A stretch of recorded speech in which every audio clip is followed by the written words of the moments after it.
అలాగే ఇంకా మ్యారేజ్ లైఫ్లో కూడా ఒక మ్యారేజ్ చేసుకున్నాను. నాకేం పెద్ద టెన్షన్స్ లేదు. నేను అనుకున్నట్టే నేను ఎలా ఉండాలనుకున్నా అలాగే ఉంటున్నాను హ్యాపీగా. నాకు అక్కడ ఏం రిస్ట్రిక్షన్స్ లేదు, ఏ ఫోర్స్ లేదు. నేను ఎలా ఉండాలో అలా ఇంట్లో ఫ్రీ బర్డ్ నేను. కానీ చాలా విచిత్రమైన విషయం, అందరూ విచిత్రంగా ఆమన్ గారి విషయంలో ఫీల్ అయ్యేది. మీరు చాలా దైవభక్తురాలు, సంప్రదాయవాది, అసలు 16 అణాల హిందూ అమ్మాయి, ముస్లిం పర్సన్ని ఎలా చేసుకోవడం అన్నది అసలు సంథింగ్. అంటే నాకు మతాల మీద నమ్మకం లేదండి. ఓ, నాకు రిలీజియన్ అనేది ఏం లేదు.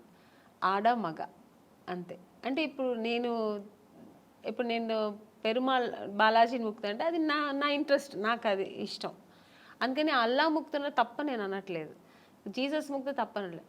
జీసస్ నాకు ఇష్టమైతే నేను ఇప్పుడు నాకు కూర్చున్నప్పుడు చర్చికి వెళ్ళాలి అనిపిస్తే వెళ్తాను. అలాగా నాకు చర్చికి వెళ్ళే వాళ్ళు చాలా మంది అలాగే నాకు ఫ్రెండ్స్ కోసం కూడా రిలీజియన్ మతాల మీద పెద్ద ఇదేం లేదు నాకు.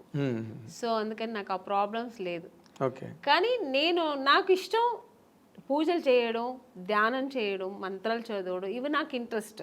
అది నేను చేసుకుంటా.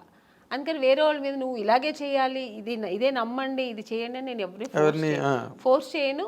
వాళ్ళు చేస్తున్నది కూడా నేను తప్పని నేను అన్నాను.